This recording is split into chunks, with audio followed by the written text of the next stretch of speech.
The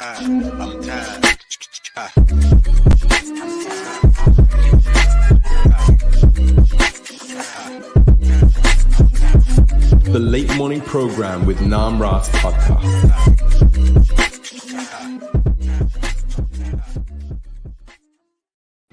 Hare Krishna, everyone. You're listening to the Late Morning Program with Namarasa, the number one Hare Krishna podcast in the world. I'm here with Srinam Vanamali Prabhu. Srinam Vanamali, thank you so much for joining me. Thank you. It's such an honor to be here sharing this space with you today. So we have a mutual friend, and I've heard so much about you, and I find you very interesting. The things you put out on social media, as well as just from hearing about you. And so I thought, well, why not come on the show and talk a bit about your background, and just from the things we spoke before recording, very interesting background Srinam Vanamali has. So let's get started there. Tell us about your upbringing. So for those of you who don't know, Srinam Vanamali grew up in the Hare Krishna movement, in ISKCON, in Mayapur specifically. And so that in itself is like very interesting. As being a parent and as being a devotee, I feel like a lot of my thinking is like, where am I going to raise my kids, or is India an option, or things like that. So I'll pick your brain about that. But before that, let's talk a little bit about your upbringing. How was that growing up? And tell us a little bit about your parents, and we can start from there. Sure. Yeah, the wonderful opportunity to speak the glories of my parents is something I hold very dear. Obviously, the tendency is to expand the consciousness of the self and think, because they are my parents, therefore they are so wonderful. But I find that sometimes, as a fear of getting into that ego trip, I don't speak their glories, and I don't. But it's actually such a wonderful honor, and I hold very close to my heart. And when someone asks me, who are your parents, then I tend to bring my hands together and say, Sriman, Prahlad, Narasimha Das, Adhikari, and Srimati Manarupa Devi. And there is something very fundamentally, Govinda, there's a lot of gratitude in my heart. A lot of gratitude in my heart. And by their mercy, we had a wonderful childhood, a wonderful upbringing, both my brother and I. And we definitely grew up mainly in Mayapur, in the Gurukul in Mayapur. But we were in Ecuador in the beginning, and then as every second generation, we lived in America for a little while and in Europe for a little while, and then Mayapur kind of became home, and definitely it was their facilitation of the Gurukul experience that made it such a positive experience for both my brother and I. Can speak for both of us in that sense. Their very much hands-on presence allowed the Gurukul experience to feel extremely safe and wonderful. Yeah, that's really interesting that you say that, because whenever I think of Gurukul, I think of, okay, we're going to kind of hand you off to the manager of the Gurukul and the teachers there, and then we're going to take a step back. But from what you're saying, they're very hands-on. Tell us a little bit about how were they hands-on? Yeah, so, well, when we first went to Mayapur, we went to the, as you know, Mayapur, there's a bunch of different schools, a bunch of different Gurukuls. And when we first came, we went to the Prahlad village, which isn't active at this point. And my father was the ashram teacher, so he was hands-on, and he was there, and it was really beautiful. And then at that point, the Maharaj Gurukul, as it's known, or the Bhaktivedanta Academy, was about to reopen. And my father immediately enrolled both my brother and I into the school when it reopened. I think that was like 2002 or 2001. And so then from that point, though my father was no longer the ashram teacher, he was still living in Mayapur, very present. We'd see him all the time. And being a very influential personality, always reached out. And he had very close relationships with all of the teachers, and would always check in with them. And all of the teachers also held him with high regard and a lot of love and respect as well. So whenever we saw our teachers and our parents interacting, there was a very strong mood of love and respect. And that allowed us to maintain that honor, that respect, that appreciation for both parents and teachers, and not kind of like, okay, now you guys are done, now we're over here, or the teachers are so and so, I want my parents. There was always a sense of inter-support, which for us really was very significant. I like just like full disclosure, am not I'm not a believer in the modern Gurukul system, just from the history of ISKCON. And I I find people like yourself to be like very rare in the sense of you've had a great experience while others have not had such a great experience. So, what else was it about? Okay, your parents being nearby, but what else would you say contributed to like a really good experience there?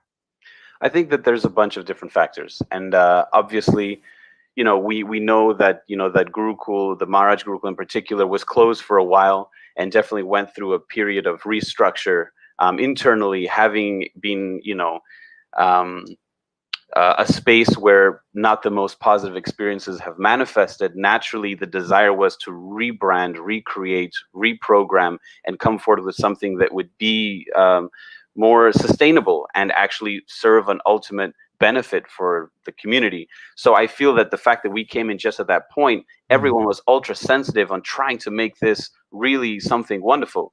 And we felt that from all the teachers, the desire to be present, the desire to be sensitive to the students and what was manifesting, developing, and we were kind of growing together in a lot of ways. The curriculum was developing, the dynamic of what the ashram was. At the beginning there was like, okay, all the boys entered the ashram, and then after a while they realized, okay, this maybe is not the best structure. So then the younger kids went home in the evenings and then came back in the daytime, and then even the younger kids only came for a few hours during the day.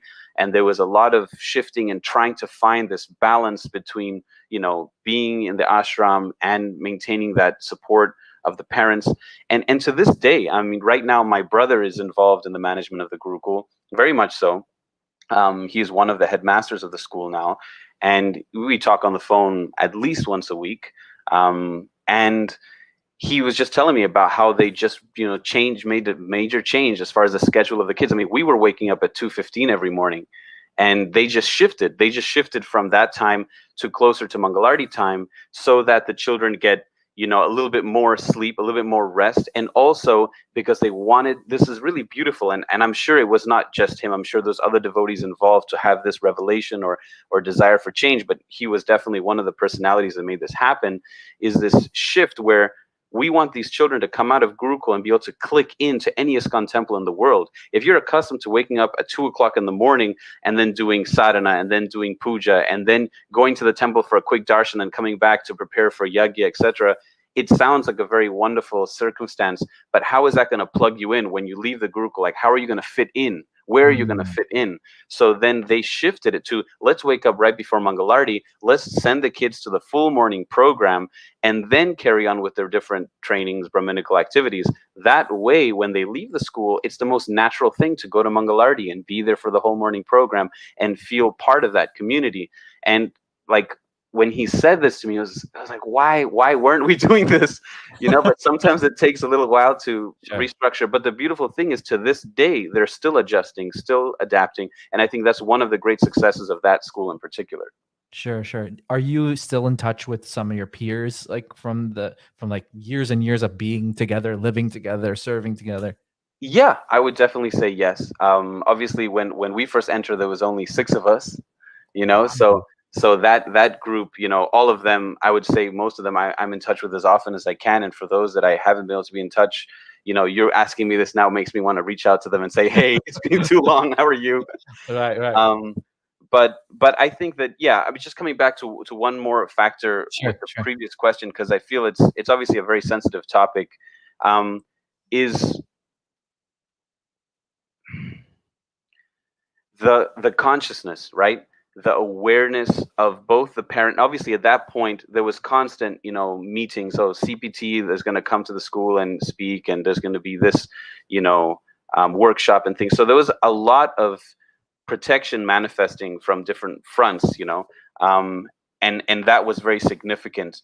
But I do feel that the peace that my father in particular provided me whenever he saw me, Doesn't matter where it was, if it was in the temple, if it was, we bumped into each other while I was, doing some grocery shopping or something for the school. He'd always stop me, check on me, and not just a superficial checkup. Like he would really say, "Hey, are you okay? Are you happy? Are you healthy? How's your studies?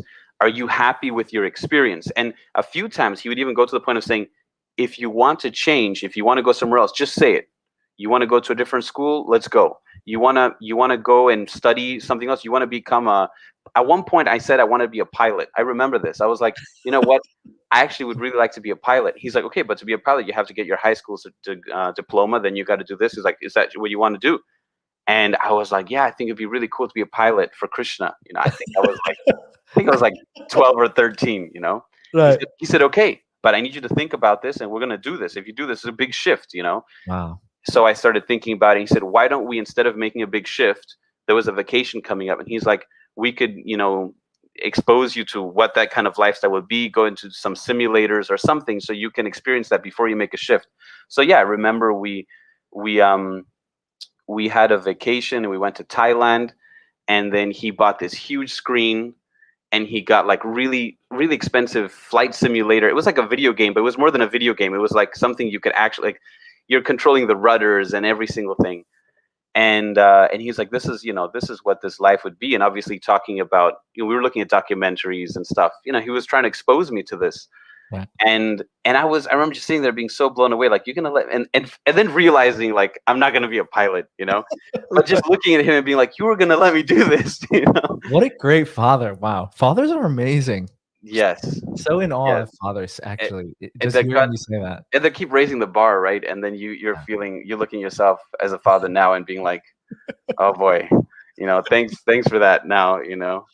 I mean, but yeah, so he was constantly asking, constantly checking in. And there was a point where I said, you know what? I think I would like to have a high school diploma, because obviously from the Bhaktivedanta Academy, we didn't receive a internationally recognized diploma. I said, I think I would like to have one just because, what if I want to have it later? I don't want to have to go back to high school. I don't mind going to college later in my years, like go to university when I'm in my 30s or 40s, because I decided, but I don't want to have to go to high school.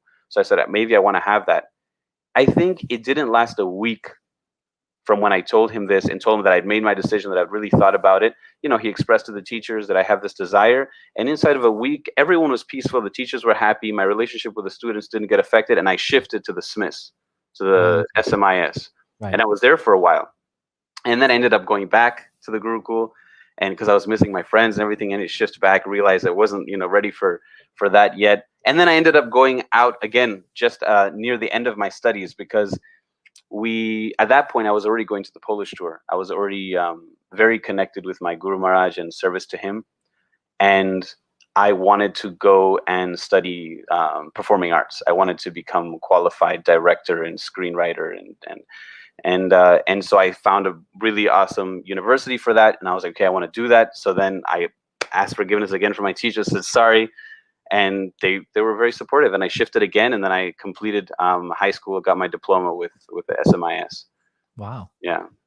Some people, critics of the Gurukula, that specific Gurukula, say, there's a lot of just like, because the way you live in there is like, in the straw huts and kind of only fire lamps and things like that. And not so much exposure to like, okay, you're going to go out in the world and you're not going to be living in a straw unless you stay here your whole life, like, so what would you say, was that an experience that that stayed with you? Was it helpful? Was it helpful, or was it not helpful living the way that they do live there? So yes, I can see how being in that protective bubble that almost feels like you're a few hundred years behind the rest of the world, where there's no electricity, running water. We're like, we're in a different reality. It can seem as a situation where you could be faced with like a culture shock coming out of there and seeing the world as it is. And that definitely would be true if someone actually just went in there and didn't come out for however many years, Right. And it's like, yeah, you would definitely come. It'd be a huge shock. At least for me, I didn't have that because my parents were constantly Sometimes not to the greatest satisfaction of the teachers, taking us out for visa trips or family trips, and we were at least once a year leaving India, at least once a year. Whether it was just to Thailand, for a family trip, or whether it was to Poland for a Polish tour, or whether to America for some preaching tour my father organized, we're constantly leaving and coming back. And while we traveled, we maintained a Vaishnava adhikar, a Vaishnava, lifestyle. So it wasn't like a shock to come back to the Gurukul, and all of a sudden wear tilak again or something like that. It was very natural. And that maintained a certain broad-mindedness. And my father was always very much about being aware of general accepted knowledge. So whenever he would be with us, he would ask us things about, different historical moments in time, about this, in instruct us about the world wars and about, general politics, not getting too much into detail, but always feeling like we should be aware of what's going on as well.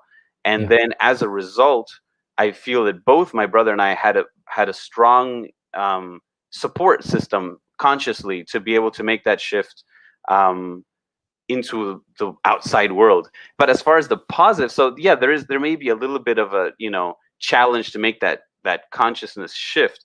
But as far as the positive goes, just the other day I was speaking with who was I speaking with? His Grace Abhiram Prabhu, right?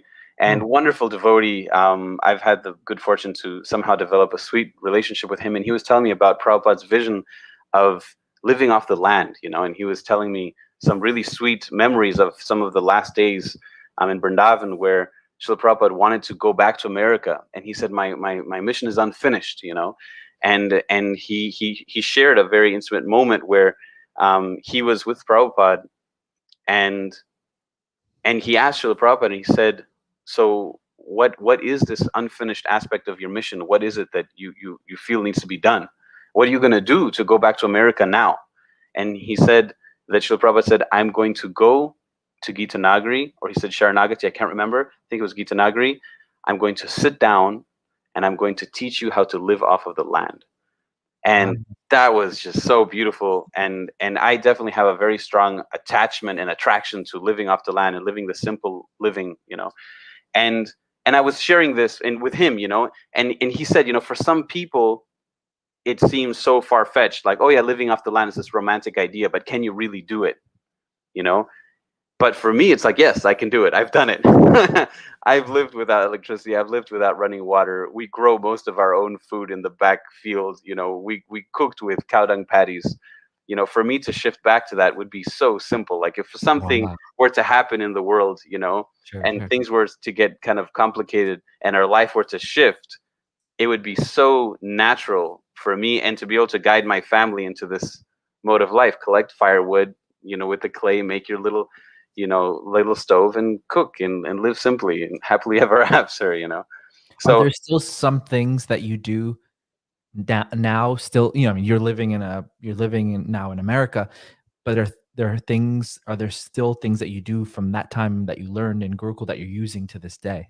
Yes, I still wipe the floor on all fours. I don't like mops.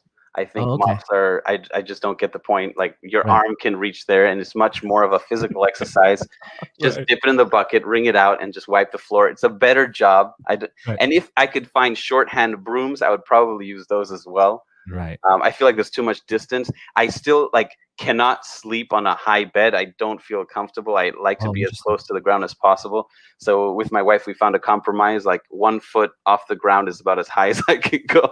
Right. And there's all little idiosyncrasies that may be there, but a lot of that definitely stayed. As far as just day-to-day things.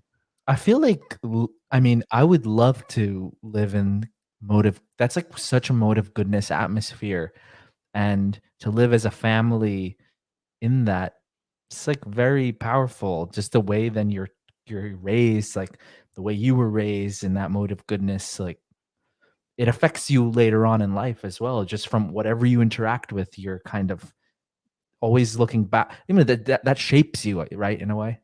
Yes, absolutely. But with every circumstance, there's always a pro and a con, right? There's always a plus and a minus. And I find one of the most challenging things that I feel came as a result of my upbringing that now I'm still facing. And that's something relatively personal, but hey, we're here to share.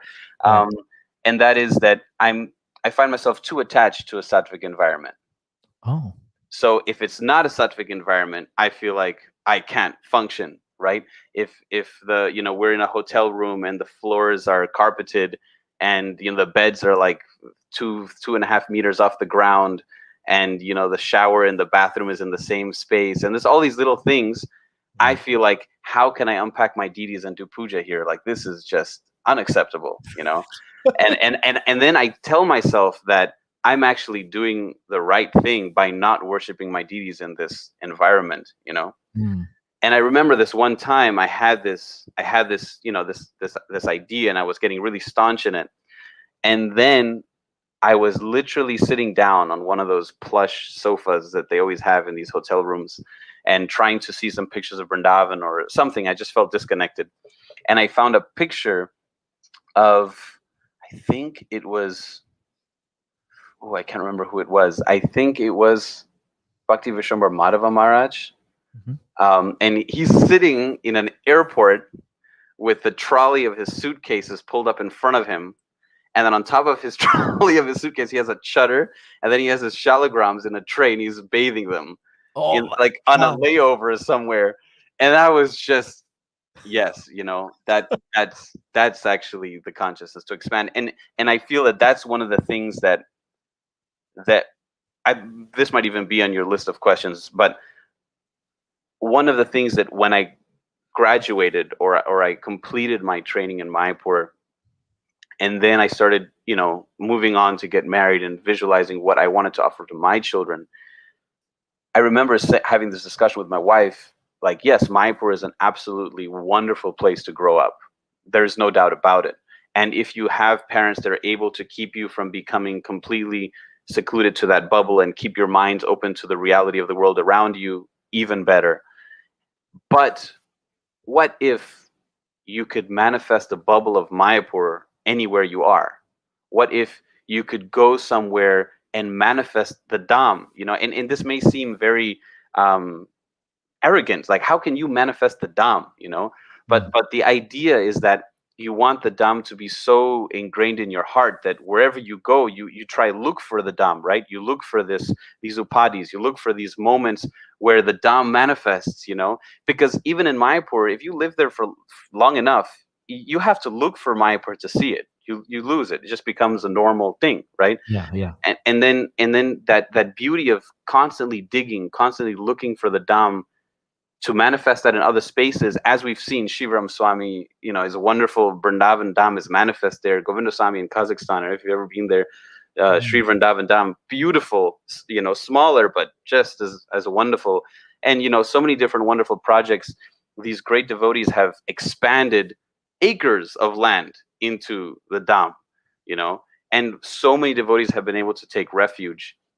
So my meditation is, yes, I cannot manifest acres of the Dham, but if I am arrogant enough to think that I can raise a child in Krishna consciousness, then I should at least be able to manifest, a few square feet of a home into the Dham so that they can grow up in the Dham. Beautiful. I love that. Yeah. So that's kind of the meditation.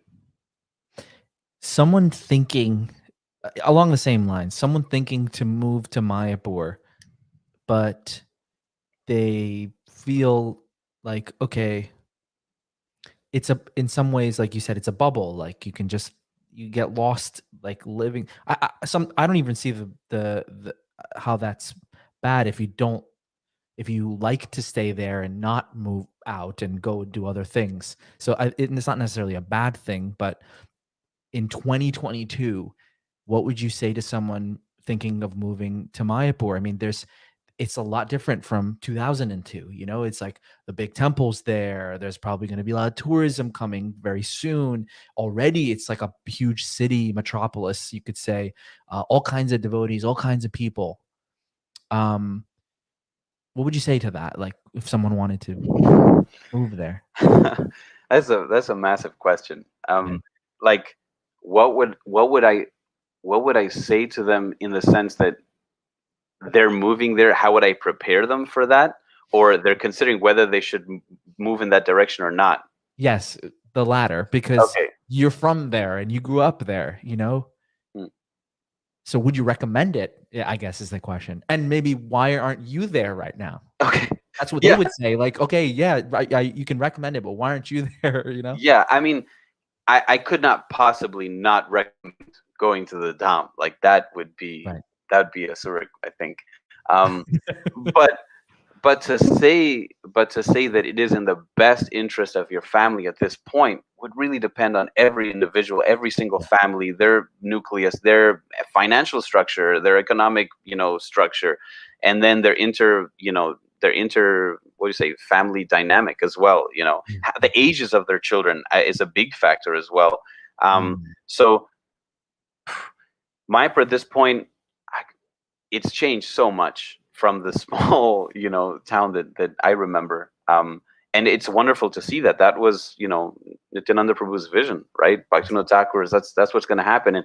And there's no doubt that these great acharyas are extremely pleased to see how Mayapur is turning into this city, and surely continue developing with time. And is important that Mayapur be a very significant center of bhakti, of Islam, of Prabhupada's children, and being able to contribute towards that. That's wonderful. That's absolutely wonderful. Yeah. And especially if you're able to go there and offer something, not just take. What are you going to offer to Mayapur? You're just coming to leech off of the energy of Mayapur. Like you're coming to the Dham to serve the Dham. So how are you going to serve? That would be one question. But then as far as the children, like if it's a factor of, I'm guessing we're talking about parents with children. Sure. It really depends on the age. I think that in the younger age, the child keeps expanding from different layers of protection, right? In the beginning, the child is protected, within the cells of the parents individually in some, sense. And then they come together in the womb they're protected in the womb, finally protected in the room, and then to the home, and then finally the backyard. After a certain amount of days, they're to be exposed to the sun under the mother. Like this is so many protection, right? Speaking, having a daughter, naturally you want to provide a safe, protective environment that's not constrictive, right? So in those early years, the exposure of the child to Krishna consciousness is their parents. If you have parents that are praying daily, that are chanting daily, the child wakes up hearing the bell, goes to sleep doing a little kirtan with their parents, it doesn't matter if you're in Soho or in Mayapur. The child's experience is based on the parents and what their Krishna consciousness is like, right? Yeah. As they get a little older, surely then is the friends. So what kind of friends are going to interact with, right? So for example, using myself an example, as you said, they're going to say, hey, yeah, but what are you doing? So, my daughter was born in the Dham by Krishna's mercy, born in she was born just outside of Mayapur. And soon after, we shifted to Ecuador because my father was developing a preaching project there. And he said, I would really like to, before I leave this world, offer something back to the town where, my whole Krishna consciousness process began. I want to offer something back here. And I would like you to come and help me. So, we decided to dedicate a period of our life to manifesting this project. And obviously keeping in mind, Daya was a few months old. So she was in the protective space of her family, of her, and she has the access and the association of her grandfather. It was the most wonderful thing, and we were there and we had managed to develop the project. It's a wonderful space. You're more welcome. Check it out on Instagram, the Bhakti Tree, on Facebook. And anyway, the Bhakti Tree is developed. The seed has been planted and the tree is manifesting, and there's restaurant and yoga studio and so many wonderful aspects of the center there that's now being continually developed and manifested by my good parents, Sriman Prahlad Narasimha Prabhu and Srimati Lalita Sakhi Mataji, my second mother. So they're developing that project. But then it came a point where I saw the project is already formed, and obviously it could take lifetimes of energy to develop it further. But I saw that my main service was completed. And I noticed that my daughter was getting to the age where she wanted to have friends and socialize. Now it's like, oh, my friends, right? But this is a preaching project. This is the front lines. This is this is not a community yet. It could come to that point, but at that point yet. So now I would be doing a disservice to her by staying on the front lines and doing my preaching service, right? So my primary service at this point is to be a father, so we shifted. Where can I find a community of devotees with young children the same age as my daughter that can run and frolic in the dusty paths on Reti Dam? So I come to Alachua, right? And here she has her friends. And oh, whose house were you today? Oh, I was at Ganesham's house. Oh, not Alberto's house? Oh, Ganesham's. Oh, I was at Madhurika's house. Oh, I was at Nandi's house. What did you do? Oh, we were singing and chanting. We did kirtan. So this is what you want to provide. So now the social circle is manifesting. Again, you just need a group of Vaishnavas, like-minded parents, to provide that environment. Yeah. Beautiful. The challenges come as the ages of the child develops, right? So when they start, if I see, and I'm sure that, you know, by the association of all these wonderful devotees, we shouldn't face these challenges, but I'm thinking of them. You know, if I see that my daughter approaching teen years is now struggling because some of her friends maybe aren't, you know, in the process of bhakti, and she's starting to see an alternate world out there and starting to become confused, then this is no longer the ideal place for her. Then I shift, right? So ideally, I'm able to establish a strong enough foundation of values for her by that point, so that when she starts to see that world, she's not disturbed by it or bewildered by it. So she's yes. And then I'm like, hey, are you okay? He's like, yeah, I'm fine, Baba. Yeah, but you saw what your friends were wearing or doing. It's like, yeah, but that's okay. They don't know. They think, you know, that this is the idea of, you know, broadcasting the self by expansions and demonstrations of sensuality and sexuality, but they don't understand that the principles of bhakti are beyond, and the power of a woman is. I'd be like, wow, okay, wonderful, you know, a man can dream, right? And but the principle, if I start seeing that there's some bewilderment there, starting to wonder, and so that means she's not ready to be exposed to that level of, you know, Maya Shakti yet. So then Mayapur is a wonderful place to go. There she's in a protected environment where, you know, though there's always going to be good and bad association, the relative dynamic of who the naughty kids are here and who the naughty kids are there will be very different. And the exposure will be very different. So then in that sense, if your child is in the teen years and you're noticing that they're starting to get bewildered and you want to run to Mayapur, run to the Holy Dham and roll in the dust, you know, that's a wonderful idea. But that's a circumstantial situation. I love what you said about adjusting, like being so in touch with your children that when you feel like, okay, there is some struggle or there's some challenge, then readjust. And I think that's super important, and it's super like, I'm blown away. That's a great point. I haven't thought of it as being a father myself. I mean, I do think about, okay, my kids are getting older, they're going to need other kids to play with and things like that. But that's very wise of you to think like that, because I mean, we see the struggles that kids have had when they're not in the correct association or they're not in the correct environment, and it can, when they're not properly engaged, then it can cause havoc, I feel.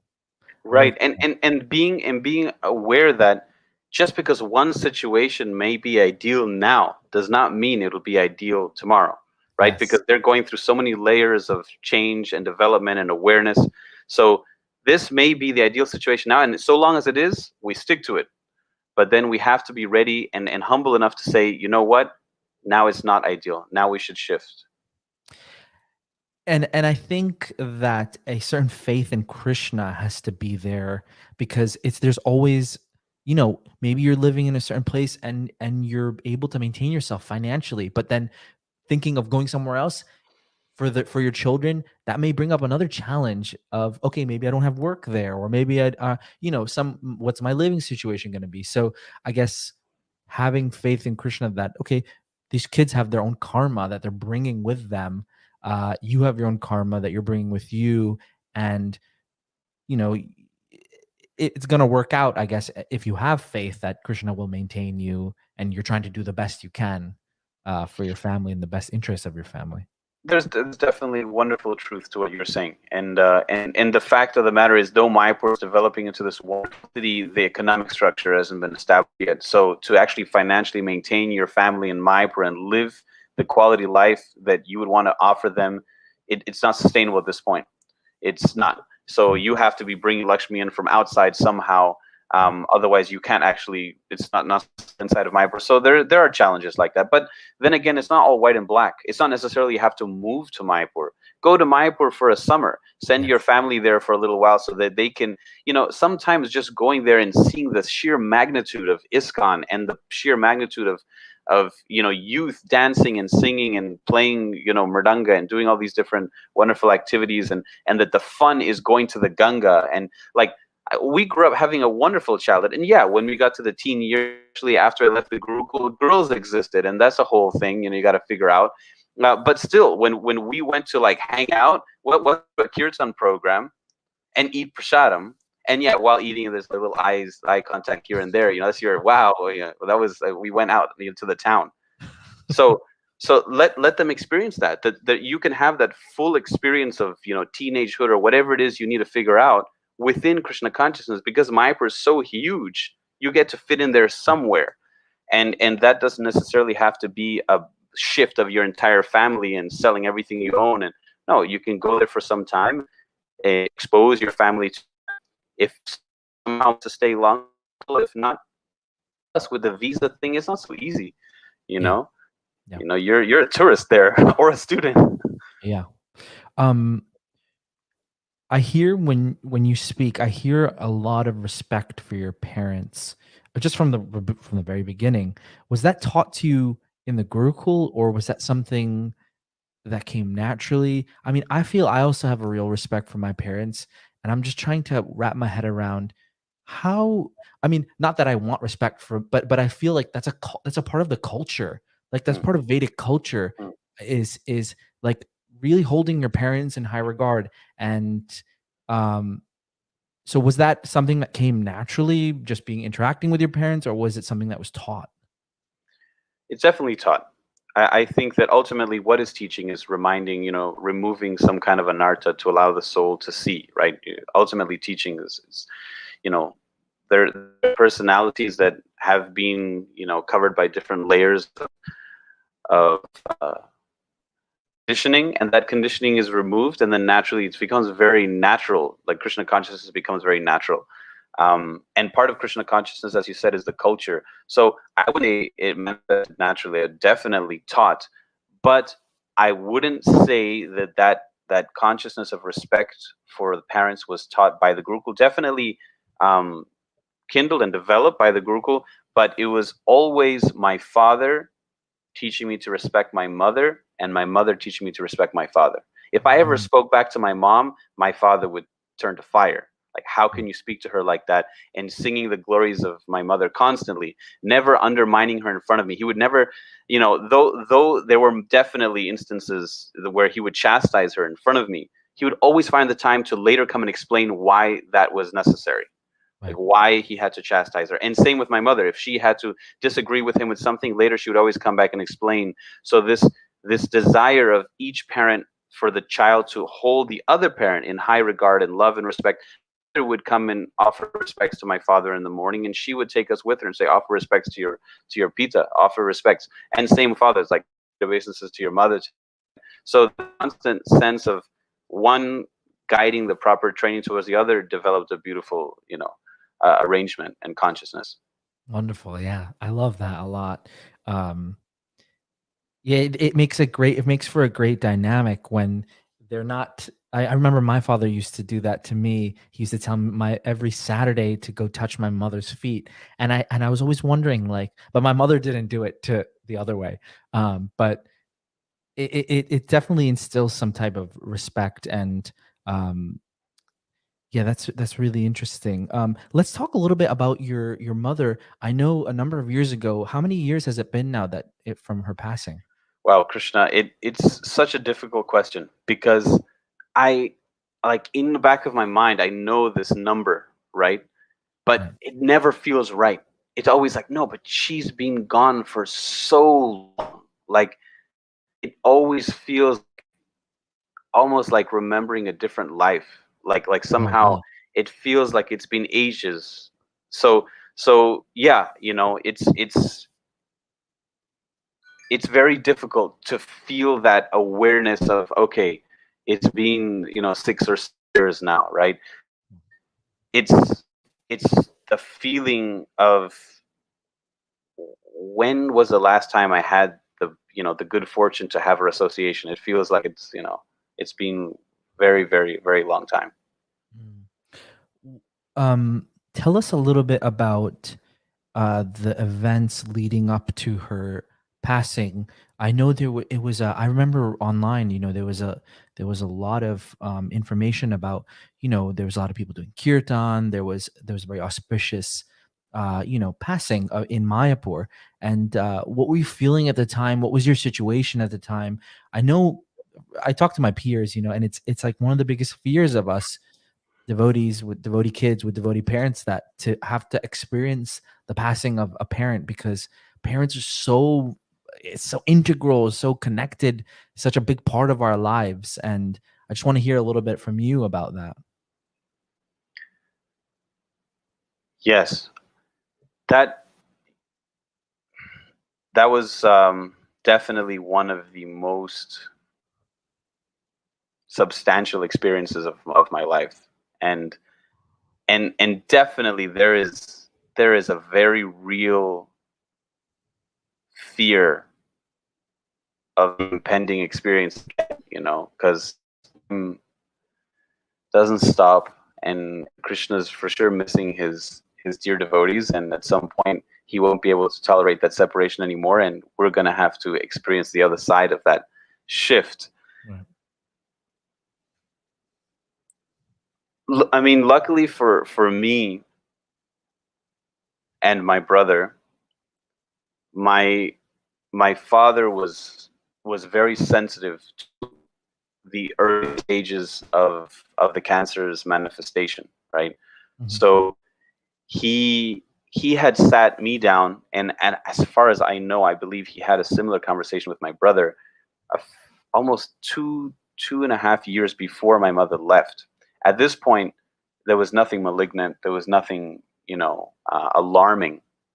But I remember we were in a taxi in Calcutta, and that classic Calcutta street with a bunch of cabs parked on the side and this tamarind tree hanging over. Somebody was washing themselves in one of those gushing waters on the side. There was early in the morning, and my mother had just gone in to pick up some Ayurvedic medicine um, for my father, and my father was having, yeah, he was definitely in something, and I was kind of checking in on him. I was like, how are you? Is everything okay? Because I could tell there was something, and he said, there's something I need to do. And I told him that I'm ready, I'm here, I can handle it, because he was obviously not wanting to share this, and he said that there is upcoming transit, a very particular Shani or Saturn transit that my mother was going to have to face. And he said with her planets or planetary placement, obviously my father, for those of you who don't know, is a very respected astrologer. He said with these planetary placements, there is a very dangerous window for us. For her, it's whatever Krishna's desire. But for us, if she doesn't make it past this particular window of time, then she will go. She will leave. And I remember how it felt when, like, the floor just cracks. It's still there, but I imagine it must be similar to the feeling of walking over a river, a frozen river or lake, and hearing this this cracking sound. And I remember that feeling of just not, like, all of a sudden there was nothing I'm standing on anymore, and I just, like, had to get to the shore somehow. And he said, like, then from that point on, he was always like, oh no, but it's good, she'll be okay, we'll make sure that she's healthy and strong. And then it was about a year after that where he called. At that point I was touring with the Polish tour, traveling with well, it was funny, it's called the Polish tour because within ISKCON it's known as the Polish tour, but we've toured all over the world. Right. And I remember I got a phone call from my father, and he said that that they found that there's cancer present, but it was still malignant. It wasn't. No, was that already shift? I can't remember. I just remember this phone call where like this conversation in the cab that felt like a dream all of a sudden became real. And then from that point, they started, doing just a series of different treatments. They went through all different programs and treatments. At which point we were already, quite aware of what was manifesting, um, and then yeah, radio finally, and then chemo, and every time we went through something, it'd be like, oh, everything's better now, we're good. And then sure enough, it would slide back and be much worse. And yeah, so then I had come to visit them in Ecuador. She was going through the radiotherapy in Ecuador, and it seemed like she was recovering, responding really well to the radio. And I went I went back to Vrindavan to do Kartik with my Guru Maharaj, and also prepare for a big show. It was going to be one, I think it was the first or second large show that the tour was going to do in India, which was something Gurudev was very excited about, because we were going to prepare, a Bharatanatyam play with Indian pure Bharatanatyam dancers and Western devotees, and it was going to be like Dancing White Elephants kind of vibe. Right. And Gurudev was very enthusiastic and inspired, and I was cast at that point. I was still acting full on. And I was cast as Aniruddha in the play Usha Aniruddha. So I went to start my training in Bharatanatyam in Mumbai.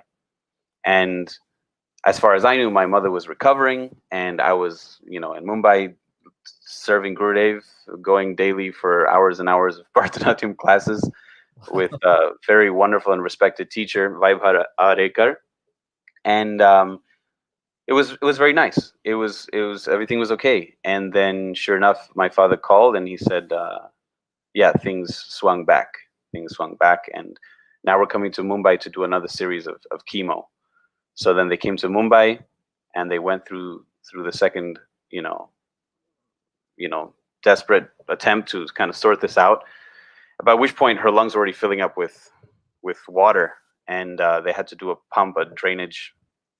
And then I remember the doctors, they said that, look, at this point, there's nothing more we can do. We're just adding, weeks, maybe months. But like it's just, the body is just, it's collapsing. It's not even taking the chemo anymore. So they said what we could do is we could, to give her the maximum amount of time, they wanted to keep her in the hospital and put tubes and everything. And I remember when she first started getting it, she's like, whatever happens, please let me die with some dignity. Just don't leave me in a hospital tied in with tubes and all that nonsense, And that was one of the things I was asking from the very beginning. So obviously when we heard that, we knew that wasn't going to be what we would go for. And when the doctors assured us what the doctors in Ecuador already told us, now the doctors in India told the same. So then she said, please let us go to Mayapur. And then we went to Mayapur, set her up in a beautiful room in the Conch building, and just wanted to leave. And basically her plan was, they stopped in Calcutta before going in, and they did a drainage to remove it from the lungs. And her plan was, she wanted to leave before the lungs needed to be drained again. That was her plan. So arriving in Mayapur, she just slowly started retracting, and slowly eating less until she was pretty much just drinking, and then just spoonfuls of ghee, retracting to the point where she was just drinking water. And like that, she just kind of shut the body down very naturally. And did you from Mumbai, you came for that? So I wanted to, and I spoke to her at that point. Obviously, once she started just drinking water, she was hardly able to speak. It was very difficult for her. But before that, I spoke to her and I said, look, I'll come right now. I'll drop everything. And she said, no. She said, your service to me as a son has been from there till now. Now your service as a disciple. This entire has been planned on this show.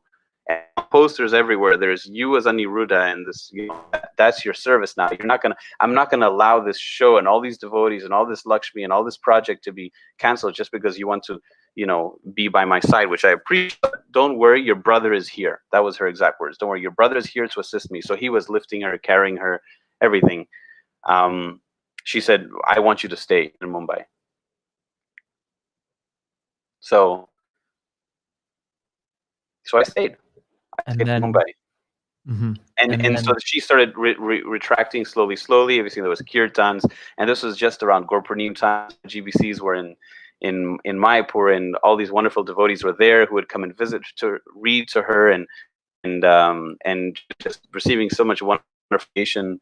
And then the show started in performing, and the show was going on, and I would call, and then Nandini Mataji, who those of you who don't know is one of the most powerful women I've ever met and probably will ever meet in the world, but she specifically within ISKCON is an extremely powerful personality. And those of you who know her know what I'm talking about. So she approached me and she said, look, she's very, very dear to me and obviously the family. She said, we have to go see her. So she, together with her husband and children, we all took a flight. She sponsored my ticket, flew from Mumbai to Kolkata, spent some time with Ma, and Ma also asked her, it's like, now you must take care of him. It was very sweet. But then we had to go back because there was another show booked, and so then, I said my goodbyes in Mayapur, which was something you don't plan to do, One thing is to accept that your parents leave. Another thing is to consciously say goodbye, knowing you won't see them again. And obviously she gave me some very wonderful instructions, and it was a very wonderful closure, but very strange because nothing could prepare you for that. So we went back to Mumbai, and then in Mumbai, Nandini was just so, shaken by everything that I'm going through. And she said, look, we'll get someone else to do this. You can just go and be with her. So she asked me to stay, so there's all this churning of emotions. So what Nandini actually did is she bought me tickets that left Mumbai after every single show and flew me back before every single show. So I would do the show, come off the stage, grab my carry-on after my last entrance, grab my carry-on, taxi straight to the airport, fly to Calcutta, drive to Mayapur, spend time with my mother, drive back to Calcutta, fly back, do the show, and like that. And by Krishna's mercy, on one of the visits when I was in Mayapur, she left. So I was able to actually be there and sing kirtan with my brother, and it was very sweet. It was in the evening. There was Gurudev came to my beloved spiritual master Om Vishnupad Indradumna Swami Maharaj came, and he spent time. He read to her and did kirtan, and we all had a wonderful program. And then he flew back to Mumbai, and then I believe it was the next day or the day after that, my brother woke us up. We took shifts, her making sure that she was comfortable. And he woke us up, and I remember he woke me up with the word saying, "It is time, it is time." And even though you're deep in ignorance, and you just woke up, immediately knew what was going on. Yeah. And she was laying down on this beautiful bed, and on the wall in front we had put posters of all different deities from all different temples. Her favorite, Jagannath, poor obviously Pujari in New Orleans for many years, and Jagannath, some very special connection she has with Jagannath. And so Jagannath was there, Rajput Jagannath, and we had little candles lit, ghee lamps all over the room. Jayapataka Goswami requested that we have a clay pot with Ganga Jal nearby so that she could leave inside the Ganga. So you just put her hand in the pot of Ganga water, and then she's leaving her body while in the Ganges. Oh, it was a very, very sweet arrangement. So we had a pot of Ganga water, and she had one hand in the Ganga water. Then she had her other hand in her bead bag, and inside her bead bag there was dust from every holy place. Every devotee that came from Vrindavan brought twigs and dust, and there was even some Govardhan shalagrams in there. And then Janai Prabhu had sent one of the bandis of Mahaprabhu, so we put that on top of her, and then yeah, she was just smiling and chanting. There's so many pastimes leading up to this that obviously we're not getting too far into this, but there's so many amazing moments. And now that it's just churning. But share one, please. One that stands out. a couple for the huge storm. You know those Mayapur storms that shake the buildings. And one of Ma's favorite things was to experience the Mayapur storms. And I remember we used to go up on the roof and watch the coconut palms, and there was this huge storm, and I had just come back, and I literally got out of the taxi and ran up the stairs, put my bags, came, paid my expenses, and then she was smiling, and when she wasn't speaking anymore, she was only drinking water, that too, few sips. And what was interesting too is to the very last day, she would get up off her bed with assistance and take a full bath. She was like, none of this towel bath. Like, I want a full bath. Anyway, so she was laying there, and I said, "Ma, there's a storm outside," you know, and she looked at me and she just smiled. And I thought maybe she couldn't hear me or something. I said, "Ma, there's a storm. Can you hear the storm?" And she just looks and she smiles and she just nods like this. And then I said, it's a really loud storm. I just thought maybe her hearing is somehow, not so strong. I said, "Can you?" And then at that moment, a huge thunder hit, huge thunder, like shook the building. I said, "Did you hear it now?" And she just smiling, closed her eyes and just said, "No." And then she kind of lifts her fingers like that, like to hold my hand. That was kind of how she reached out, and I held her hand. And then I was like, "You can't hear the storm?" And then while holding my hand, she starts doing this with her fingers. 1, 2, 2. Just that sense I could hear that in the other room there was one of those Prabhupada boxes playing. You're Hare Krishna, and she was following the cartels with her finger. And I was like, okay.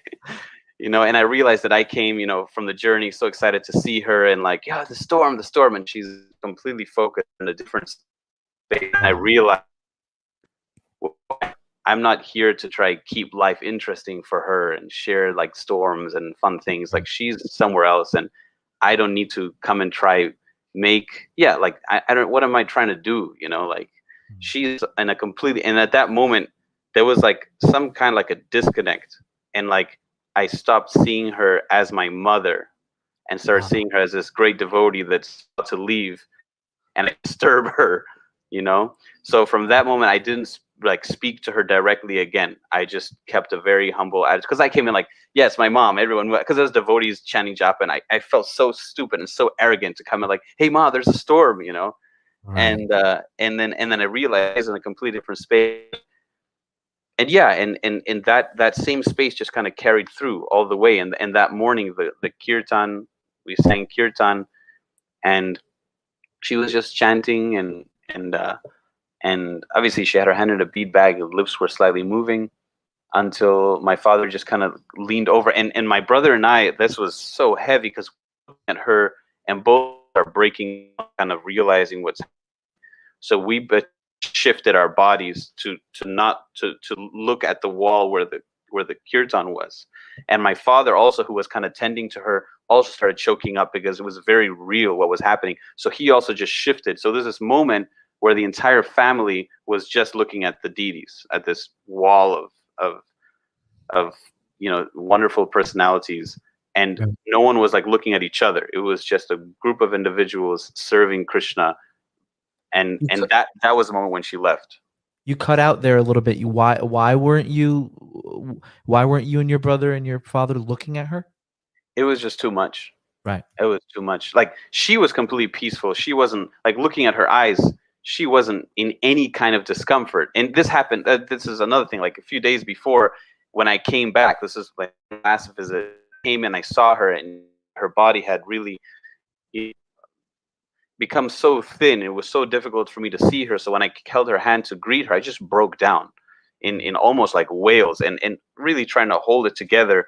And my father asked the devotees who were doing kirtan to please shift to the other room. And then my father came to pacify me. He also started breaking down. And I was just so real for me. And at that moment, I looked up to see my mother, somehow expecting her to also be crying. And she was just smiling with this compassionate smile, like looking and feeling like, you're still in the bodily concept. You still think that I am your mother and that this is goodbye. And like my tears shut off like a gate just closed. and just looking at her completely in shock, completely fine, patting me like, like a little, and that's what I saw also. And that morning, when we looked at her, we were realizing it was so hard for us to see her so ready. It wasn't difficult to see her ready to go. It was difficult for us to just see her go, you know. And so we all just shifted. We all just shifted to look at the deities. And then at one point, my father kind of came over in front of us, and he just went like this.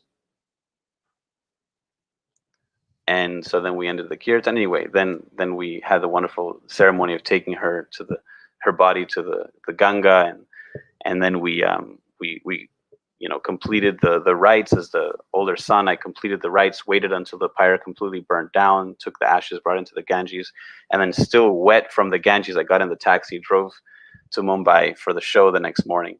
And I arrived in Mumbai at like 1 o'clock in the morning, and Gurudev picked me up from the airport.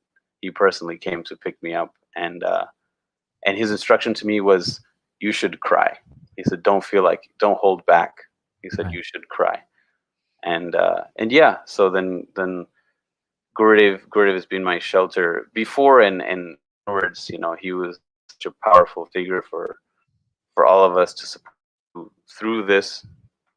But yeah, there's so much that we could share on this topic, and I just feel very grateful to have been able to not only witness her wonderful life, but also her wonderful passing.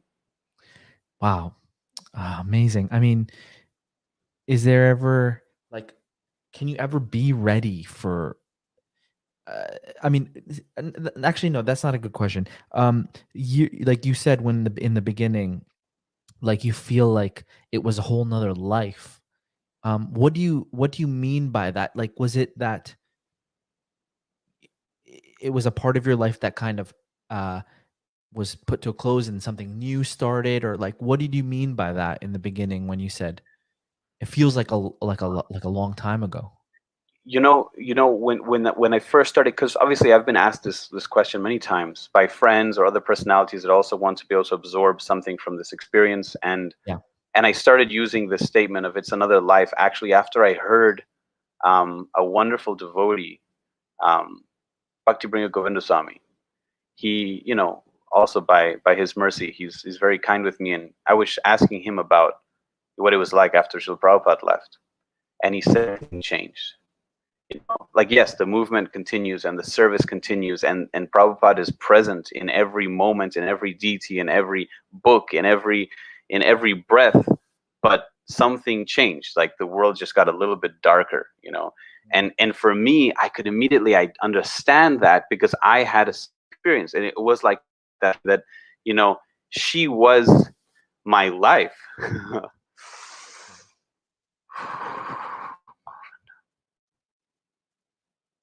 I'm sorry to bring these feelings up. No, these are happy really... tears, Prabhu. These are happy tears. This is gratitude. I'm so grateful to be able to glorify her, and I feel that shift.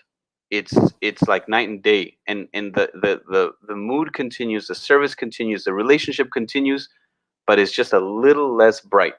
And then Krishna, the experience of now being a parent, and obviously so grateful to have my father to give me guidance, but my parenting growing up was, I'm just gonna hand the kid to my mom and let her tell me what to do.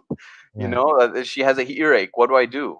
Or she, so many different things. And I obviously all these different wonderful milestones bring up so many desires to be able to share this, and a lot of sensibility, knowing that she isn't, that Daya is not going to be have her direct association, and that's definitely very difficult. But as a result of that, also my father wanted some seva done. I was like, let's go, we need to have his association. Daya needs to have, Daya calls him Opa, because in German that means grandfather. So she has her Opa, and she has a relationship with him, and we call him at least twice a week, so that Opa is in her consciousness. Sure. And Oma's still there. Oma is obviously grandma, and she sees pictures of her, and we have her ankle bells on our altar, and so there's a relationship there somehow. And with time, there will come a moment where I will be able to share with her the glories of her grandmother. But until then, that some relationship there is like appeases the heart. Beautiful. I mean, we could do a whole podcast on just this topic, but we should move on to Okay. another thing. But it's really nice, and it's really hope giving to hear that, because for those of us who are going to have to eventually go through such an experience, and hopefully similar auspiciousness of our parents passing, it's very hope giving that you've come out of it, like it seems like, with so much realization, so much stronger, so much like you said, those are happy tears. You're like very happy. It's not something that's like, of course there's pain in there involved, but with your background in Krishna consciousness, there is the vipralamba, so to say, is a happy pain in some sort of way, right? Yes, the most of the tears, and the thing is, they come in waves, and you can never see them coming. You think you can be prepared, Right. or and sometimes, because now we've celebrated her passing a few times, and sometimes the day is coming, I'm really nervous, I really want to break down, and then the day goes by, and it's like any other day, and then you feel like, wow, am I forgetting her, what's going on? And then 2 days later, something happens, it's crack. Right. And so far, all of those emotions are very wonderful, like you said, this feeling of vipralamba. But the difficult emotions are definitely even more lessons, and that's when you remember nonsensical moments of how useless of a person you were, and mistreating her, and not showing her the right love, the right respect. And then, so now when I see, in my clients, a difficult relationship with the mother, I'm always like, please repair this, please, make this work. You're not gonna be given so many opportunities. Obviously, my relationship with Ma was wonderful, but still, so many things I feel I could have done better. But now I'm extra sensitive to anyone. I see anyone disagreeing or frustrated, or like eye roll on my mom. I'm just like, please, love her now while you can. Yeah. And that's a wonderful lesson, a wonderful way to, and how else could one reach such a very real, belief and awareness, until that opportunity for association is no longer. Mhm. Wow, that's really, I mean, how do your clients, like, sometimes it's unrepairable. Sometimes relationships are that bad from parent, and whatever the karmic thing there might be. What's one, Yes, like, yes, do but people really there's try there's to? no relationship that's unrepairable. There Mm, is no relationship that is unrepairable. It's just how much energy is going to take. It's a classic thing. Okay, are these two people compatible? Okay, classic thing. Are they compatible?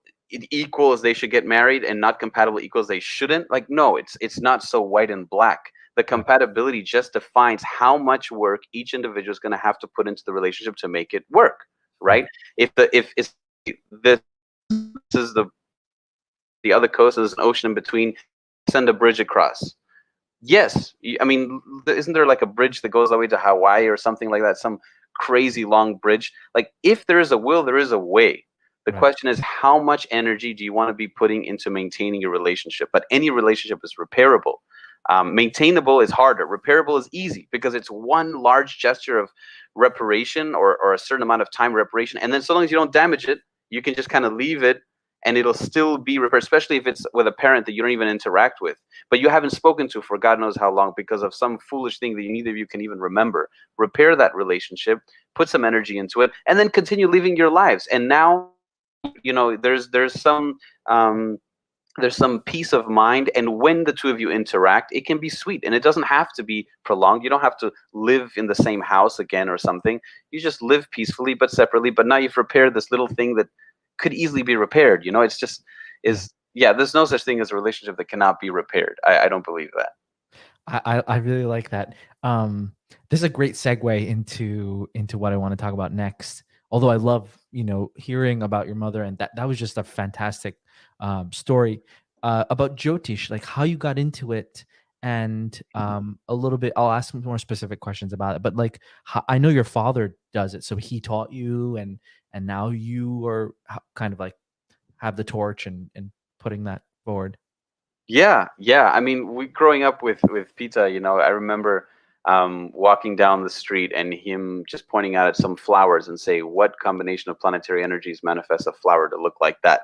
You know, or we meet someone that has a very interesting character, and it's like, "What do you think that person has in the first house?" Or what do you think that person's second house? Or where do you think that person's moon is? You know, so this is just like how we grew up. This is the kind of conversation we had around the breakfast table. You know, Wow. and it's just, you know, the way he was. And he used to, I mean, why am I speaking about him in past tense? He still does this this thing where he'll be like, if you were stuck in a train, you know, and just make up this crazy scenario and be like, what would you do, you know, and just to push you and use your brain and do things. So he likes to do that.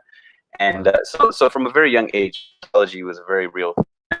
Obviously, in the guru, continued to study Jyotish under Srinam, who's a wonderful astrologer, and a very powerful personality. And then I continued to study different teachers for completing my training in the Gurukul. But I would say those teachers more, I absorbed certain aspects of their style and approach. But I would say my main teachers definitely would be Subhekshana Mashai from the Gurukul, my father, and then a few other wonderful devotees that, you know, have compiled different books or literature that I like to absorb. But unfortunately, a lot of the literature connected to Jyotish does have a certain Mayavadi flavor. So you have to be able to go in there, absorb the essence, separate the milk from the water, so to speak. I hear a lot of devotees, astrologers on Facebook. I've seen mostly older devotees who kind of are doing this like prediction kind of astrology and predicting certain things of what's going to happen in the world, and it's like really dark and kind of like scaring people, not like intentionally, but in a way to be like, okay, maybe we should do what Prabhupada wanted us to do, like go live on the off the land and things like that.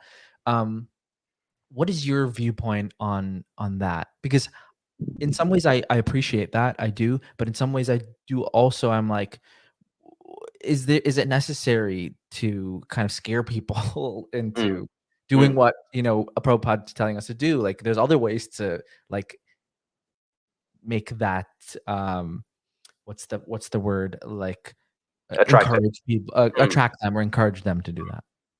Yeah. Okay.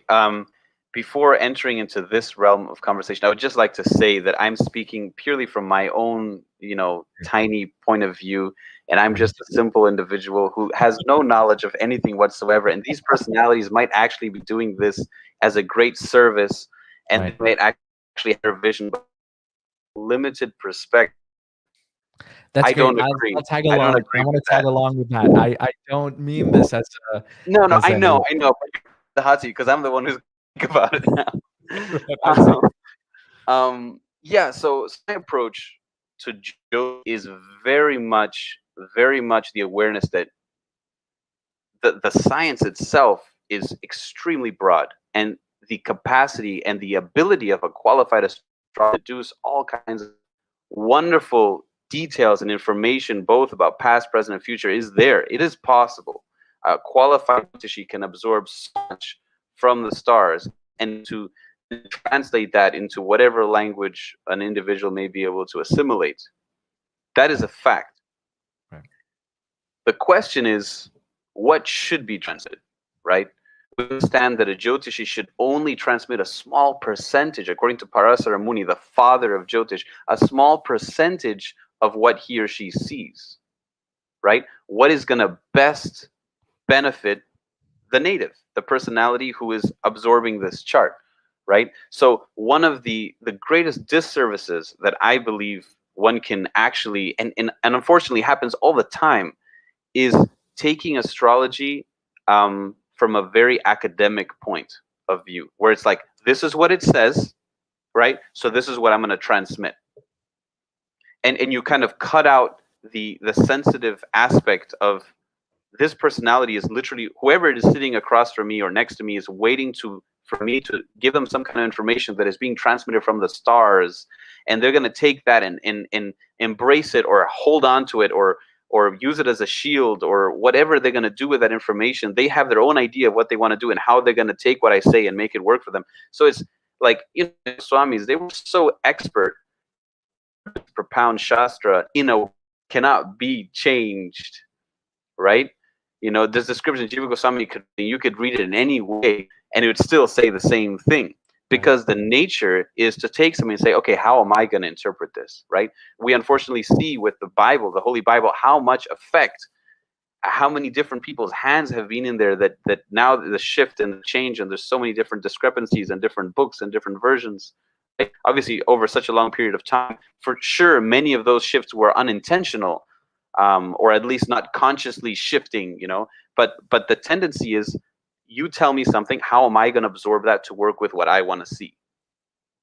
So that's one aspect. The other aspect is the naive nature of humanity when they look towards Jyotish. It's like this, some people even think it's some kind of like a psychic reading. I heard today someone told me, like, my friend doesn't feel comfortable coming to a reading with you because she's scared that you're going to see, everything about her and what she thinks and how. So it's not a psychic reading. That's not what we're doing here. But the tendency is, there's two problems. There's the native or the client's viewpoint towards astrology and the stars, how they're going to interpret and take you say, and then there's the astrologer's disposition towards what they want to also see in the stars, right? So there's this very easy to look for something and find it. It's very easy, very easy. But beyond that, the question is, why are you looking for this? Bhaktivinoda Thakur describes atyahara is not just atyahara of things and possessions. Atyahara of knowledge, very real thing, and is a very real problem, right? Most of my clients that ask about the future, I say, what are you going to do with that information? In a nice way. I say, let's talk about the present, right? Let's talk about, possibilities, but let's not talk about what's the point of knowing when you're going to leave your body? What's the point of that? What are you going to do with that information? Really, are you ready to go to the Ganges and sit and listen to Bhagavatam if I told you that you had this much time left? Or are you just going to be freaking out about this, right? Yeah. I'm not saying that I'm capable of telling someone, but I'm saying that this is the principle, right? So when it comes to this predictions about the world in general, my approach is, yes, there is a place for wonderful astrologers and qualified personalities to look at the stars and project the trajectory of human society, and the space for that to be shared with is with the leaders of society, with the king. The king would have a Jyotishi, read the chart for his kingdom and for his neighboring kingdoms and what's going to go on, and how he can move his entire nation and generations towards a future. But what's the point of the masses listening to some reading of the future, especially when it looks so dark? I guess it's a part of Vaishnav culture. Like, it says the Bhagavatam or Bhagavad Gita, Satyam Priyam Hitam, like to speak in a way that's digestible and it doesn't disturb people. So would you say that that's, as a Jyotish, that's also a part of your etiquette, so to say, of being a Jyotish, that you speak in a way that is not violent or disturbing, but at the same time, like I thought that I had a friend, and we went to the same astrologer, like, and we went to a bunch of astrologers, and it was like all good things, like they were telling me all good things, but that also didn't sit right with me, because I was like, okay, my life is just not all roses, like, so there has to be a balance, right? Does it have to be a balance from astrologer point of view? Like, if you see something and it's like punching you in the face, like when you read it, it's like, do you have to express that? Yes. So there's definitely a principle of balance, for sure. And every astrologer will have his style of reading as well, which is definitely true and individualistic. And then, at least for myself, I'll read differently depending on the client, right? If I see that the client has a very strong sense of concept and a very strong vision and a strong willed person, I can be a lot more direct about the things they need to work on. right? Right. And I can say, look, your ego is your biggest problem. You need to work with this, and they'll be like, yeah, that's totally true. I hear you. And then you have another client that doesn't have this, has all kinds of nervous situations, and the nervous system is weak, and the self concept is weak, and their parents might have been very strong, and they naturally so they're fearful of you to come and chastise them. So then naturally you uplift them, you provide them some. And also the transits, this person is going through a heavy Saturnian period, Rahu aspecting their health, and you just want to make them feel like, hey, you're in the tunnel, but there's light on the other side, and then you meet the same person a few years later, and then you're like, hey, pull yourself together. So it's the nature of a teacher. You enter into that position, you have to take that responsibility of a teacher. A teacher cannot teach the same thing to every student at the same time. But we just spoke in the beginning with the parents, you have to be ready to adjust. So if you're going to make a reading and post it online for everyone to hear, how are you adjusting to each and every individual? You're not. Everyone's getting the same principle. So yes, for some people, maybe they're able to get benefit out of that, but many of them are just going to be fearful, right? We can say, yeah, Kali Yuga, look at Kali Yuga, you'll be eating your own children, and all this crazy nonsense that Kali Yuga brings up. But is that what we bring up at a bhakti program on the Sunday feast? And it's like, no, you don't bring that up yet. Like, Yes. I don't even know when I'm going to bring that up with my own daughter. Like, yeah, like there'll be a moment where I have to explain her Kali Yuga and what it turns into. But there's a time, place, and circumstance. Sure. So Yeah, the principle of being able to, and I'm not saying that these kind of forecasts or overall world global charts shouldn't be done. I feel that there's definite wonderful potential, and if you can package it in such a way that makes the individual feel like now is the time, Prahlad Maharaj, to take Krishna conscious seriously and my spiritual life seriously, and it's a wonderful. But if the result of your presentation is just strain, worry, fear, then how are you actually uplifting? And then you're doing a disservice ultimately. That is my humble opinion. I really like that. When you said, like, if you have someone and you tell them, like, what's the use of you knowing, like, when you're gonna die, and they might not be able to process that. When it comes to any kind of information from astrology, what is the use of knowing, like, events? So Like, Srila Prabhupada, like, I guess the question succinctly is, what's, in your point of view, what is the use of astrology and astrological readings for a person? sure. I mean, so my what I believe is the strongest gift is definitely the ability to identify, accept, and work on our karma, right? It's looking at the past in a very strong sense, right? Because ultimately, what is the birth chart? We're looking at the structure of planets at the time of your birth. That means that's what you're bringing from your previous life. We're not even talking about whatever you may have done this life. That's just your previous life. So let's work on that. Like, what are we bringing? What anarthas are we working with? What karmic, structures are we dealing with? And how are we going to accept that, work on that, develop that, mature that, right? So then it's a very clear ability to look at our karma separated, right? Because the planets are recognized as karma karakas. They're Shaktivish avatars of Narayan, transmitting our karma. So here, this is the karma you're dealing with. Oh, that makes sense. Oh, that's why I have a short fuse. Oh, okay, that's why I have difficulty when people are like this. Oh, okay, that's why I'm naturally strong when I'm in these circumstances. Okay, so then knowing that, then it's your decision if you want to take that same Brahmin or that same priest or that same astrologer to then be your guide and how to deal with that. Wonderful. Or then now knowing that you want to work on that yourself, great. Or you want to find a life coach, great. But the Brahmin or the Jyotishi is simply providing you with the knowledge of what karmic structure you have. Then what are you going to do with that? Right? My belief is the strongest benefit, because ultimately, where is Jyotish in the hierarchy of Vedic knowledge? You have the Veda, right? Then the Vedanga is right there, right? It doesn't come. Jyotish doesn't come after some Purana, some Upanishads. No, it's right there. It's the Veda, Vedanga. Boom, Jyotish is right at the top. Why is the discussion of karma so significant in a society and in a structure of knowledge that is all about overcoming karma and living, in a sattvic and overcoming sattvic and returning to Vaikuntha or Goloka Vrindavan? Why is astrology so significant and right at the top of this pyramid of knowledge?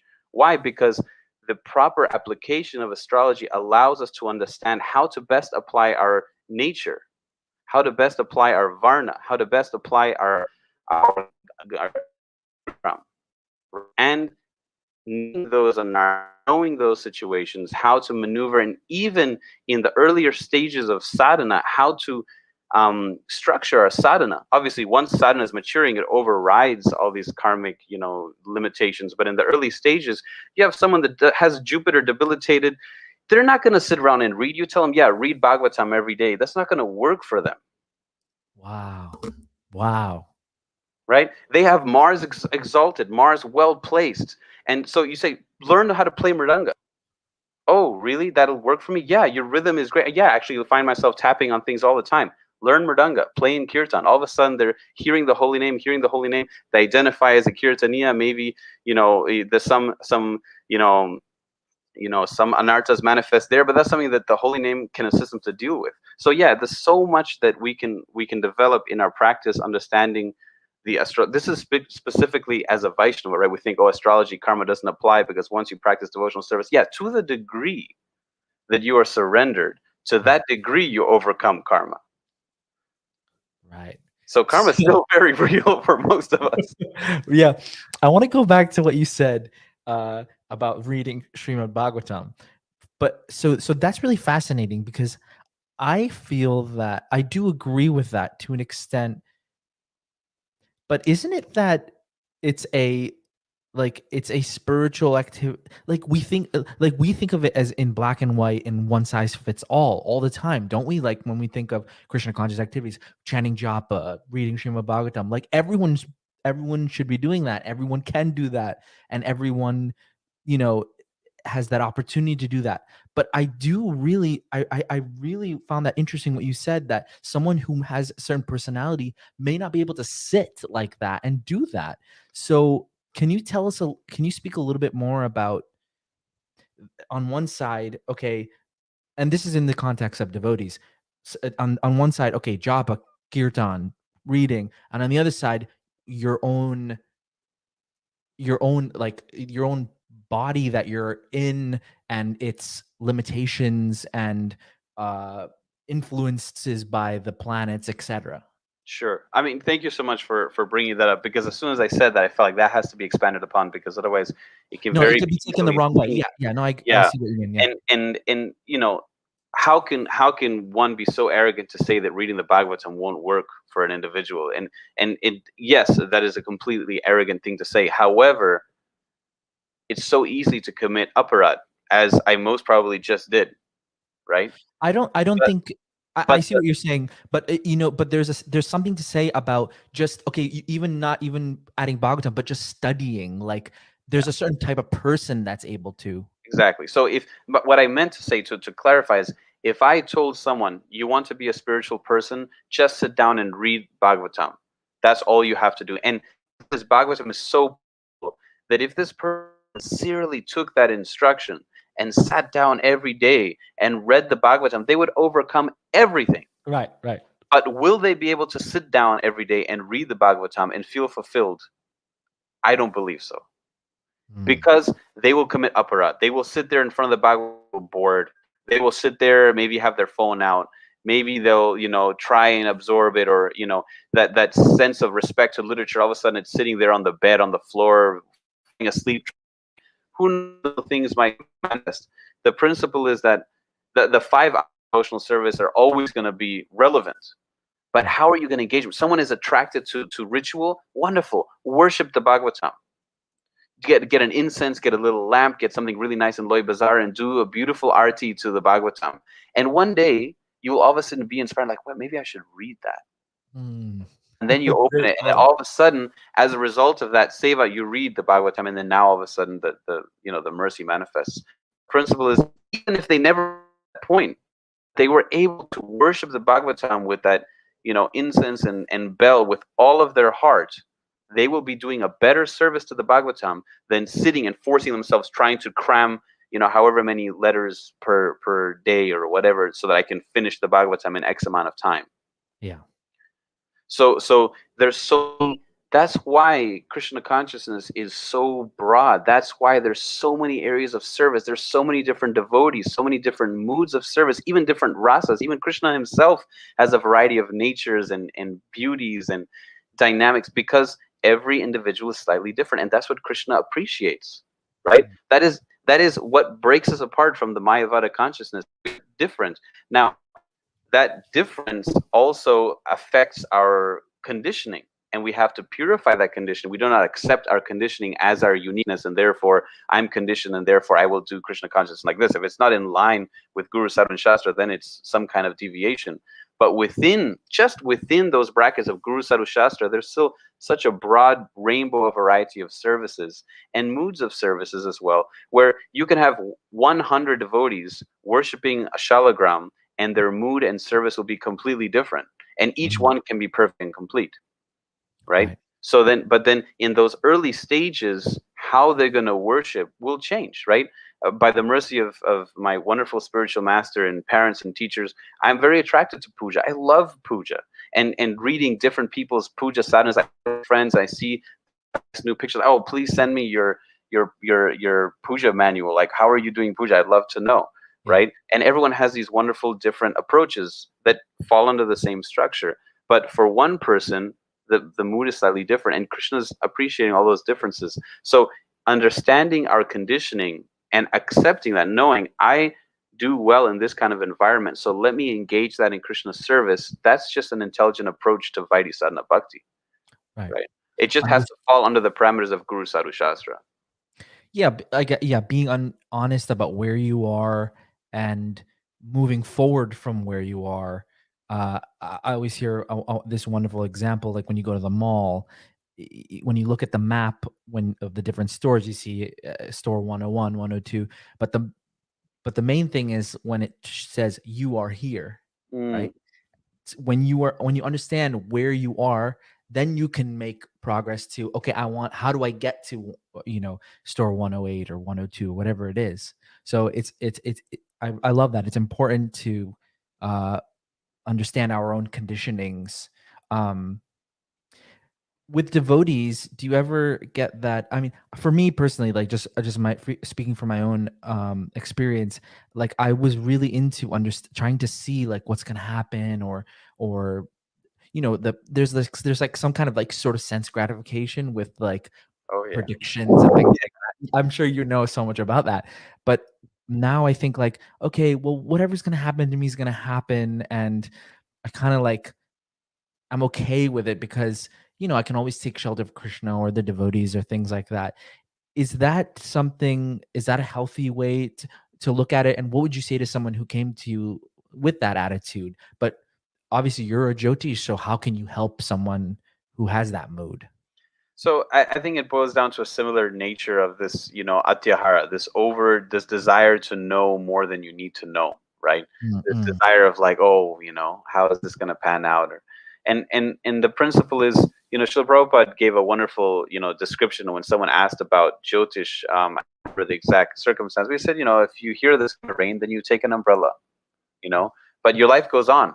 Right? He didn't say, then don't go outside, don't go on Sankirtan. No, he said, then you take an umbrella, but you continue with your service. So the principle is that, it's nice to know. And if someone came with this, I do have a disclaimer. If someone reached out and wanted to, I was just like, hey, but this is just the way and if someone says, oh no, but I need this, to say, then please find someone else. And it's happened where I just say, I'm sorry, I can't help you. Because it's just not. Can you give an example of what you mean? Like what part of the disclaimer? A client reaches out and wants to know a very specific time or circumstance, or will something happen in a certain time for a certain individual, right? Will my daughter get married? It's for me that if that's what you're looking for, then please find a Jyotishi that can provide you with that. I like to be a little bit more hands-on. My question is, what are the circumstances? Why is that so important? What is her desire? What is her situation? What is her background? What is her emotional transit? What is she going through right now? Planetary state. Does she want to get married? So there's so much more that comes behind that. And I just simply don't offer that service. Though if someone would like that, I'm sure there are astrologers that provide that. But my approach is, okay, if someone would say, hey, I'm entering this significant relationship. I'm very happy in this relationship, and we'd like to find the most auspicious time for us to get married, and then when would be a good time to start thinking of children. Yeah, let's have that talk. Let's sit down and talk about that. Let's look at where we are emotionally, spiritually, financially, the karmic structure, and how that'll come together with your partner. When is a good time, health wise, planetary period wise, to move in that, have that conversation. But it tends to be a like eras or times that these particular times are conducive for this. It's like if someone said, hey, I want to have, you know, an outdoor wedding, when is a good time? I would say not during rainy season. You know, don't do an outdoor wedding. Oh yeah, it's summertime because the sun will be out. Yes, but it might be too hot. Are you going to have some tents? So you can have a talk. But you say, if someone said, when should I have my outdoor wedding? I'm not going to be able to give them a particular date, because then closer to that day, they have to adjust, looking at the circumstances. What does the forecast say for these days, etc. It's a lot like, you know, the stars tell me that you shall, you know, whatever, this particular time and date, and a lot more. Let's explore that together. Let's discuss that together and see, you know, how our karmas are going to aspect this particular experience over that period of time. So there's a way to do it and fulfill that desire of knowledge, but without getting pedantic and stuck in the details and very black and white. Right. I think that something that does interest me about astrology is understanding someone's like nature, especially as a parent. And I know you can probably relate with this too, seeing the chart or the, you know, the horoscope basically of your child and understanding, okay, maybe I should push them in this certain way because they're attracted to this specific, whatever it may be, job or career or art or whatever thing. So do you recommend that some parents do the horoscope of the child at the birth or even later to understand something like that and help them go in that way? Absolutely. I think that those moments, the moments where a reading it would be most conducive is definitely, you know, the birth of your child, to kind of get to know what karmic structure they're bringing and kind of make a plan of how best to serve them as parents. Then later on, when the child is moving to a point of kind of developing their own identity, to even read, if you trust the astrologer, to read together with the parent and let the child also ask some questions. It's very fun and very dynamic conversation. Oh, interesting. Can manifest it. And then sometimes it opens up a new channel between the parents and the children. And obviously, oh wow, I didn't know you felt like that, and then you kind of just let them take it from there. It's really nice. And then obviously schooling later in life, where you're making those kind of shifts, and then new relationships is a great time to look at the charts again. I mean, ultimately, it's like these big, you know, what would you say, milestones. It's nice to just slow down and just look back and see what we're bringing, what baggage we're carrying, and how that's going to affect moving forward. But ultimately, you know, and this is something is also very significant to say before a reading and before anyone goes to reading anywhere, is that this is simply one individual's interpretation of a sky full of stars. And based on their knowledge, their desire to serve you, and based on Krishna Paramatma manifesting in their heart to offer you some kind of guidance. But then from that point, you have to take what you're going to, you know, be able to absorb and apply that. Otherwise, it's just, you know, sense gratification, sitting together and talking about yourself or whatever. You have to take from something and apply it, and then there's some benefit can manifest. I would see that for an astrologer, when you are giving someone this kind of very intimate information, that there can be a relationship develop of like of a teacher and of a guide and of a coach, so to say. And that's something you do, right, for people. And tell us a little bit about like maybe like a testimonial, so to say, of you doing that, because I think that's really important as a that you have lived that life of a Brahmin from we've heard this whole time about your upbringing, your birth, and your family and things like that. So I think it's really important that, I mean, I'd love that if people can get connected with you and also get connected to you in a way of like as a teacher, as and not just a Jyotish, but as a guide as well. Sure. Yeah. This sense of coaching or guide or assistant or servant ultimately definitely is something I very much enjoy offering. Right. And my limitations, however, when there are medical situations, when there are um, levels of trauma that are so significant, I always refer person to a professional, either a healthcare professional or whatever the circumstance may be. And especially when it comes to emotional or trauma, there's so many wonderful things. My dear friend Danya, for example. I mean, there's so many wonderful devotees engaged professionally in this realm. So when there is something like that, something very specific, then I always refer onward. But when it comes to spiritual development, that's where I very much enjoy. And as far as a testimonial or something, um, oh, it kind of put me on the spot there. I wish I had thought of this before. Sorry. I mean, if you just Oh think no, of one came up. Yeah. yeah. Okay, this wonderful personality, friend who obviously attracted to spirituality in general, but not particularly attracted to Krishna consciousness at all. Definitely more on the Mayavad kind of approach, Brahmavad, if that. And asked for a reading. We did a reading, and then we started discussing the principle of karma, and then that naturally opens up into other questions. So we went from talking about their chart to karma and the structure of karma, and then from karma to the structure of the universe. All of a sudden, we're talking about Bhumandala and how the astros and the planets are aspecting, and then all of a sudden these different planetary systems, and then just the conversation went, and then our time was up. And they were like, really like to continue this conversation. And I was like, we haven't even spoken about your chart yet. And it's like, I don't really care about that. Let's keep going here. Oh, And then we just continue with that conversation. And somehow throughout, we kept tying in aspects of their chart, so it became very personalized. right. And it was something just kind of spontaneously manifested. And over a few sessions, we continued through the chart in all these different aspects. And definitely they started to open up as far as their spiritual practice and their sadhana, and it became very clear to me that unfortunately they were kind of misguided into following a sadhana and a practice that has no foundation in classical Vedic philosophy whatsoever. I mean, there was definitely some influence from Paramahansa Yogananda, which can be tied into like a Brahmavad Shakta, nature. And then there was some other teacher, and there was just a huge hodgepodge mix of different things going on. And they ultimately realized, like, I'm doing so many different things, but I just feel so pulled in different directions and lost. Like, Yeah. what should I do? Right. And then it was this moment I said, there is actually a famous king who asked this very question. What should I do? Would you like to hear about him?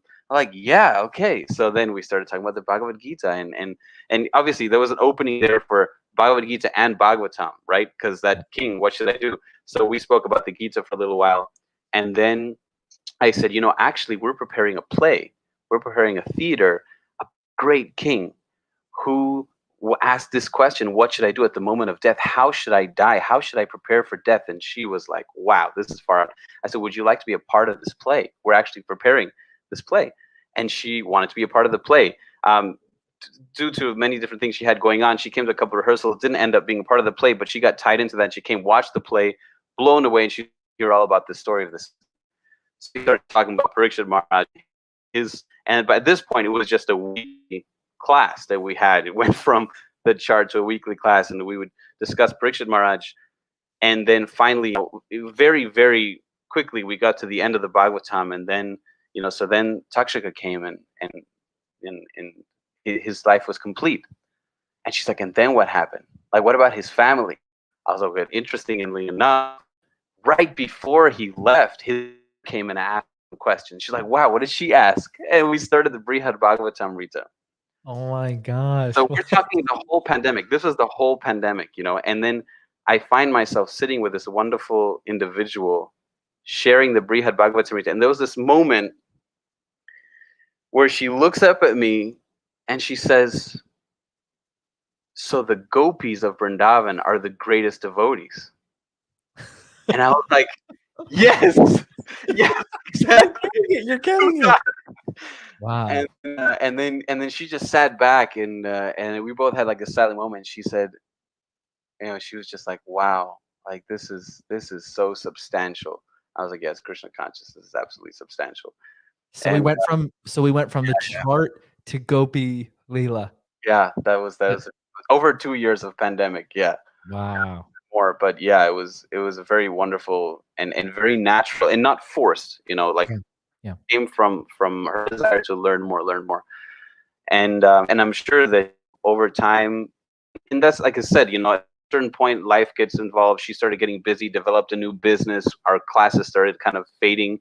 We haven't touched base in a while, and Yeah. I'm sure she's doing well. I can see her, business is developing well, and one can feel like, oh, she didn't join the temple or something, but that's really not my mood.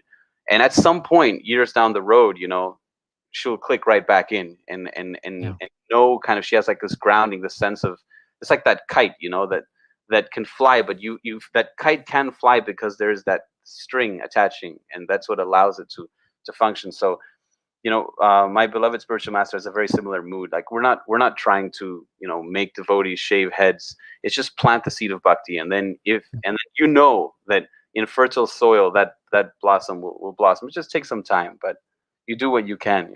Beautiful. Wow. Well, I've had a fantastic time speaking with you and getting to know you better, and I'm very impressed by your articulation and your depth and your maturity. And I think that comes from like lifetimes, to be honest, of Krishna consciousness, and now to what we're seeing here. But let's talk a little bit about your upcoming uh, Jyotish Oh yeah. introductory Jyotish um, session that you're having at the Bhakti Center. Yes. Tell us a little bit about that. I'm just going to put this on the screen. This is Prabhu's website, your Brahmin friend. For all those listening on audio, it's your Brahmin, BRAHMIN, friend.com. And you can see all of his, get in contact with him there, see this session that's coming up at the Bhakti Center. Tell us a little bit, really briefly, about that. Sure. So yeah, we were actually, after a wonderful lifetime of absorbing uh, the mercy of our teachers and parents, we are beginning. This is going to be the first kind of training workshop that I'm doing on the topic of Vedic astrology, and we're going to be presenting that together with the Bhakti Center, a wonderful preaching platform that I look up to with so much love, and really, really it's just such an honor to be able to do something connected with the Bhakti Center in general. So in this presentation, we're just going to spend a little while. You can see here on the screen. It's just going to be from 6 to 7:15 p.m. It's a short little segment, and 17th of August, and we're just going to open up that space and share a very, like, just cracking the door to what is Jyotish, what is the concept of the planets, how does the reading actually take place. And then one could actually approach an astrologer or astrology in general with a much more substantial understanding of what is actually going on, and how this reading is taking place. And this is just like an intro. And then in September, we will be doing our course, which will be just the planets. We're going to talk the intro, what's it? We think we're going with foundations of astrology, the planets. So then Okay. we're gonna take, I think it's gonna be 4 days. We're gonna break open the planets and just talk about them, and then we'll go through the houses, and like that we're gonna go segment by segment. So yeah, this is gonna be a wonderful. This is a free entry. The one we're doing now is gonna be free entry. So you're more than welcome to come and share the space. Wonderful. And okay, this is online. It's Online online. session. Yeah, yeah. Okay. You sign up on the Wonderful. Bhakti Center or on my website. Both places have the link to Yeah. sign. Awesome. Awesome. Okay. Well, I'd like to bring you on again. I mean, I had such a fun time talking with you. We didn't even touch on all the other things that I wanted to talk about, but it looks like we're out of time. But thank you again for joining me. And if for our listeners, if you want to get in touch with him, yourbrahminfriend.com. Get in touch with Srinam Vanamali Prabhu there. And stay on. I'm just going to turn off the live. If you have any other closing thoughts, you can share them if you want.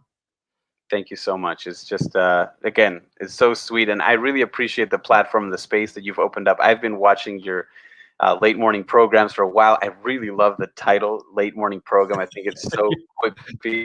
I just loved it.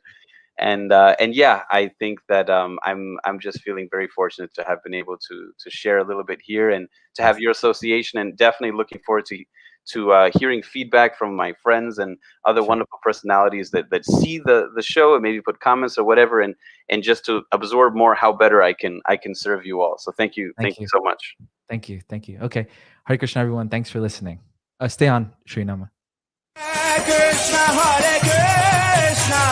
Krishna Krishna, Hare Hare.